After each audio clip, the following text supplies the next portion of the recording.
Vijayawada MP Kesineni చిన్ని కళ్లలో ఆనందం చూడటానికే తనపై నిరాధార ఆరోపణలు చేస్తున్నారని తిరువూరు ఎమ్మెల్యే కొలికపూడి శ్రీనివాసరావు ఆరోపించారు. రేషన్ మాఫియా, ఇసుక మాఫియా, బెల్ట్ షాపుల్లో కమిషన్లు అడ్డుకునేందుకే తనపై కక్ష కట్టారని చెప్పారు. ఎంపీ వర్గీయులు తనపై దాడి చేయాలని చూస్తున్నారని ఎమ్మెల్యే తెలిపారు.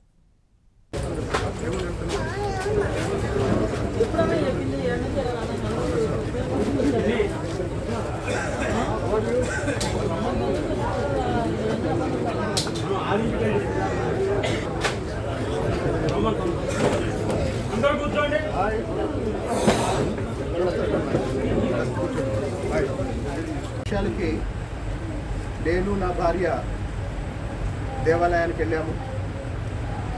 దేవాలయంలో దర్శనం పూజ అయిన తర్వాత కళ్యాణ మండపం దగ్గరికి వెళ్ళి 9 గంటలు కూర్చున్నాము. ఎంపీ గారు గంట ఆలస్యంగా వచ్చారు. ఆ తర్వాత జరిగిందంతా చూశారు. ఇంతవరకు నాకు కూడా తెలుసు. అయితే ఇంటికి వచ్చిన తర్వాత నాకు నా గన్మ్యాన్ చెప్పిన సమాచారం, నేను రాత్రి 8:30కి ఇక్కడ బయలుదేరి నెమలి ఆలయానికి వెళ్ళిన తర్వాత ఇక్కడ మా ఇంటి దగ్గర కూర్చున్న సింధు శ్రీనివాస్ గారు, ఈయన దాదాపు 10 సంవత్సరాలు తిరువూరు పట్టణ తెలుగుదేశం పార్టీకి ప్రధాన కార్యదర్శిగా పనిచేశారు. వీళ్ళంతా ఇక్కడ కూర్చొని ఉన్నారు. కళ్యాణం అయిపోయి అర్ధరాత్రి దాటిన తర్వాత ఇంటికి వచ్చిన తర్వాత మొదట నా గన్మ్యాన్ సక్రూ నాయక్ చెప్పిన విషయం ఏంటంటే, సార్ మనం బయలుదేరే ముందు ఇంటెలిజెన్స్ వాళ్ళు 10 సార్లు ఫోన్లు చేశారు. మనం బయలుదేరిన తర్వాత ప్రతి 10 నిమిషాలకు ఒకసారి ఫోన్ చేశారు. తిరువూరులో మా ఇంటి నుండి నెమలి దేవాలయానికి వెళ్ళటానికి దాదాపు గంట 15 నిమిషాలు పట్టింది. ఈ గంట 15 నిమిషాలు బయలుదేరడానికి ఒక అర్ధగంట ముందు మా గన్మ్యాన్కి దాదాపు ఒక 15 సార్లు ఇంటెలిజెన్స్ వాళ్ళు ఫోన్ చేసి గొడవలు జరుగుతాయి, గొడవలు జరగబోతున్నాయి అని చెప్పిన విషయం మొత్తం కళ్యాణం అయిపోయి రాత్రి 1:45 సమయానికి ఇంటికి వచ్చిన తర్వాత నాకు తెలిసింది. అలాగే 8:30కి రాత్రి 8:30కి మా ఇంటి నుండి మేము బయలుదేరి వెళ్ళిన తర్వాత మా ఇంటి దగ్గర వీళ్ళు కూర్చొని ఉంటే ఇంటెలిజెన్స్ వాళ్ళు వచ్చి నా గురించి సమాచారం అడిగి, ఎమ్మెల్యే గారు ఇంట్లో ఉన్నారా, లేరండి నెమలి వెళ్ళారు, కళ్యాణానికి వెళ్ళారా అంటే వెళ్ళారని ఆశ్చర్యంగా అడిగి ఇక్కడ ఎవరెవరు ఉన్నారో ఫోటోలు తీసుకొని ఉన్నతాధికారులకు పంపించారు. ఎందుకు ఇంటెలిజెన్స్ వాళ్ళు, ఇది ప్రైవేటు వ్యక్తులు చెప్పింది కాదు, నాతో ఉండే కార్యకర్తలు చెప్పింది కాదు, నాతో ఉండే నాయకులు చెప్పింది కాదు, నన్ను అభిమానిస్తూ గుడ్డిగా చెప్పింది కాదు, పోరాటం చేశారు. నేను ఢిల్లీలో కూర్చొని ప్రెస్ మీట్లు పెట్టలేదు జగన్మోహన్ రెడ్డి విమర్శిస్తూ, లేదా కేవలం మీడియాలో కూర్చొని మాట్లాడి వదిలేసేయలేదు. జగన్మోహన్ రెడ్డి గారి పరిపాలనలో ఆంధ్రప్రదేశ్లో ఎక్కడ ఏ ఉద్యమం జరిగినా ప్రత్యక్షంగా పాల్గొన్నారు. జగన్మోహన్ రెడ్డి గారి ప్రభుత్వం నా మీద ఎన్నో కేసులు పెట్టారు, అరెస్టు చేశారు, చాలా కేసుల్లో నోటీసు ఇచ్చి వదిలేశారు. కొన్ని కేసులు ఇప్పుడిప్పుడే మంగళగిరి కోర్టులో కొట్టేస్తున్నారు. కానీ ఏ రోజు కూడా జగన్మోహన్ రెడ్డి ప్రభుత్వం నా మీద దాడి చేయలేదు, దాడి చేయడానికి ప్రయత్నం చేయలేదు, నన్ను చంపడానికి ప్రయత్నం చేయలేదు. కానీ మొన్న నెమలి కళ్యాణోత్సవంలో ఎప్పుడైతే నేను పట్టు వస్త్రాలు సమర్పించి ఇంటికి వచ్చానో, వచ్చిన తర్వాత నిఘా వర్గాల ద్వారా నాకు తెలిసింది ఏంటంటే, తెలిసిన సమాచారాన్ని బట్టి నేను అడిగే ప్రశ్నలు ఏంటంటే, దేవాలయానికి వెళ్ళిన తర్వాత ఎంపీ గారి చేతుల్లో నుంచి పట్టు వస్త్రాలు నేను తీసుకున్నాను. దేవాలయానికి వెళ్ళిన తర్వాత అది రాత్రి 9:30 సమయంలో. కానీ మధ్యాహ్నం నుంచే జనాన్ని ఎందుకు సమీకరించారు? మధ్యాహ్నం నుంచే ఎంపీ గారి కార్యాలయం నుంచి తిరువూరు నియోజకవర్గంలో ఉన్న 4 మండలాల్లో కొంతమందికి ఫోన్లు చేసి జనాన్ని సమీకరించమని, ఎమ్మెల్యే మీద దాడి చేయమని ఎందుకు చెప్పారు?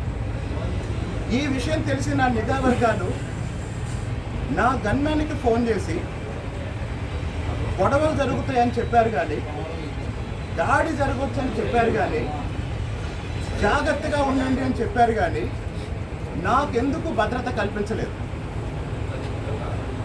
నాకెందుకు ఎస్కార్ట్ ఇవ్వలేదు, నాతో ఎందుకు ఒక పోలీస్ కానిస్టేబుల్ కూడా పెట్టలేదు? ఎవరి ఆదేశాల ప్రకారం నా రక్షణ వ్యవస్థ మొత్తాన్ని తీసేశారు. సరే, వెళ్ళేటప్పుడు వాళ్ళ పథకం ఏంటో నాకు తెలియదు, వచ్చేటప్పుడు కూడా వాళ్ళ పథకం ఏంటో నాకు తెలియదు. కానీ దేవాలయంలో ఎప్పుడైతే ఎంపీ చీఫ్ పనిచేసిన వాళ్ళమే, భవిష్యత్తులో కలిసి పనిచేయాల్సిన వాళ్ళమే. కాబట్టి ఇక్కడున్న మీడియా వాళ్ళందరికీ తెలుసు, నన్ను విమర్శించిన వాళ్ళని నేను ఎప్పుడు విమర్శించలే. నా మీద దారుణంగా వీడియోలు పెట్టిన వాళ్ళని కూడా నా దగ్గరకు వస్తే పనిచేసి పంపించాను. వాళ్ళు చెప్పేది ఏంటి? మాకు పైనుంచి ఒత్తిడి వస్తుంది, అందుకే మాకు పదవి ఇచ్చారు, నువ్వు పదవిలో ఉన్నావు కాబట్టి రావాలి, తిట్టాలి. ఆ తిట్టే కార్యక్రమంలో మీకు ఒక విషయం చెప్తా. ఒక మండల స్థాయి నాయకుడు ఎంపీ గారి ఆఫీస్ నుంచి ఫోన్ వస్తే నన్ను తిడుతూ ఒక వీడియో చేశాడు. ఆ వీడియో రిలీజ్ చేశాడు. మళ్ళీ ఎంపీ గారి ఆఫీస్ నుంచి ఫోన్ వచ్చింది, నువ్వు సరిగ్గా తిట్టలేదు, బాగా తిట్టలేదు, మళ్ళీ తిట్టు అంటే మరుసటి రోజు అతను ఇంకొక వీడియో చేసి చాలా హై వోల్టేజ్లో తిట్టాడు. హై వోల్టేజ్లో తిట్టి ఈయనకి ఫోన్ చేసి చెప్పాడు, ఇది పరిస్థితి, ఎమ్మెల్యే గారికి చెప్పు అని. నేను ఒకటే చెప్తున్నా, నాకు ఎవరి మీద ద్వేషం ఉండదు, కోపం ఉండదు, వ్యతిరేకత ఉండదు. ఎందుకు అంటే తిరువూరుకి నేను కొత్తగా బయట నుంచి వచ్చాను. ఎవరి మీద నాకు ఎట్లాంటి రాగద్వేషాలు ఉండవు. నా పర్సనల్ యాటిట్యూడ్ కూడా ఏంటంటే, నచ్చితే కలిసి పనిచేస్తాను, నచ్చకపోతే నా పని నేను చేసుకుంటాను. ఎదురైనా కూడా పలకరించినా కూడా స్పందించను. అంటే నేను నటించను. అందరూ ఏం చెప్తారంటే, అన్న నువ్వు కూడా నవ్వన్నా, నువ్వు కూడా నటించన్నా, నువ్వు కూడా షేక్ హ్యాండ్ ఇవ్వన్నా అంట. ఇప్పుడు ఎదుటివాడు కరెక్ట్ కాదనుకున్నప్పుడు ఈ డ్రామా అవసరం లేదనేది నా అభిప్రాయం. తీసుకొని వచ్చి సమర్పించి, ఆ సమర్పించే ముందు నేను తల మీద పెట్టుకొని నడుస్తున్నాను. నా తల మీద తలంబరాలు, పట్టు వస్త్రాలు లాక్కోవటానికి మా పార్టీలోనే కొంతమంది మిత్రులు ప్రయత్నం చేశారు. ఆ వీడియోస్ అన్నీ ఉన్నాయి. నేను ఎవరి మీద కేసు పెట్టలేదు కదా. నాకు కొంతమంది సలహా ఇచ్చారు, ఎస్సీ ఎస్టీ కేసు పెట్టండి అని. నేను తిరువూరు శాసనసభ్యుడిగా వచ్చిన తర్వాత పోలీసులందరినీ పిలిచి చెప్పాను, నా నియోజకవర్గంలో వచ్చే 20 ఏళ్లలో ఒక్క ఎస్సీ ఎస్టీ కేసు కూడా ఉండటానికి వీల్లేదు.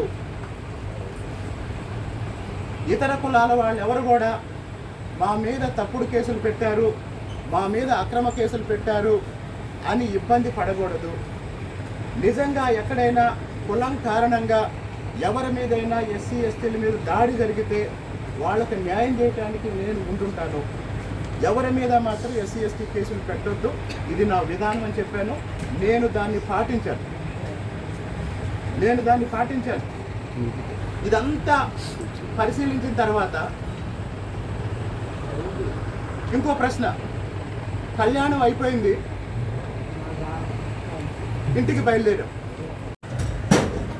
నెమలి దాటిన తర్వాత కొణిజర్లలో మా మీద దాడి చేయటానికి కొంతమందిని పెట్టారు. వీళ్ళెవరు అంటే, మొదట ఎంపీ గారు దేవాలయానికి వచ్చేటప్పుడే ఎంపీ గారితో పాటు కొంతమంది వచ్చారు. నేను ఎంపీ గారి చేతుల్లో నుంచి పట్టు వస్త్రాలు తీసుకొని నేను సమర్పించిన తర్వాత అప్పుడు మళ్ళీ అన్ని గ్రామాలకి ఫోన్లు చేసి, అన్ని మండలాలకి ఫోన్లు చేసి ఇంకా జనాన్ని రప్పించారు. ఇదంతా గమనిస్తున్న మా చైతన్య అలాగనే ఇంకొంతమంది మిత్రులు ఏం చేశారంటే వాళ్ళు 200 మంది జనాన్ని సమీకరించారు అని వీళ్ళు కొంతమందికి ఫోన్ చేస్తే నాతో పాటు ఉన్న మా యువకులు మళ్ళీ అర్ధగంట నుంచి 45 మినిట్స్ గ్యాప్లో నెమలి, కొణిజర్ల చుట్టుపక్కల గ్రామాల నుంచి మా కుర్రాళ్ళు 400 మంది వచ్చారు. తిరువూరు చరిత్రలో అతి పెద్ద బహిరంగ సభలు నిర్వహించిన చరిత్ర నాకుంది. మాదిగ ధూమ్ధామ్ కార్యక్రమం ఎన్నికల ముందు మేము చేస్తే ఆ వచ్చిన జనాన్ని చూసి పోలీసులు చంద్రబాబు నాయుడు గారు వస్తున్నారా అని అడిగారు. భువనేశ్వర్ గారు వచ్చినప్పుడు నిజం గెలవాలి అనే సభకి వచ్చిన జనాన్ని చూసి మళ్ళీ ఇది ఒక ఎమ్మెల్యే స్థాయి సభ కాదు అని అడిగారు. కాబట్టి ప్రజాదరణ విషయంలో కొలికిపూడి శ్రీనివాసరావుతో పోటీ పడాలని ఎవరైనా అనుకుంటే మంచి పనులు చేసి పోటీ పడండి. ఈరోజు తిరువూరు చరిత్రలో, తిరువూరు నియోజకవర్గంలో ఎస్సీలు, ఎస్టీలు, బీసీలు, మైనారిటీలు, కాపులు, వైశ్యులు ధైర్యంగా ఎవరి పని వాళ్ళు చేసుకుంటున్నారు అంటే వాళ్ళందరూ చెప్పే కారణం ఏంటంటే కొలికిపూడి శ్రీనివాసరావు, కొలికిపూడి శ్రీనివాసరావు, కొలికిపూడి శ్రీనివాసరావు.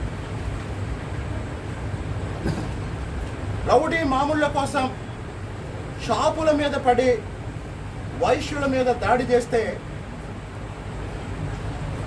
20 సంవత్సరాల పాటు వాళ్ళు మనకు ఓటేయలేదు. నేను అభ్యర్థిగా వచ్చి ఇంటింటికి వెళ్ళి ఆర్యవైశ్యుల ఆత్మీయ సమావేశాలు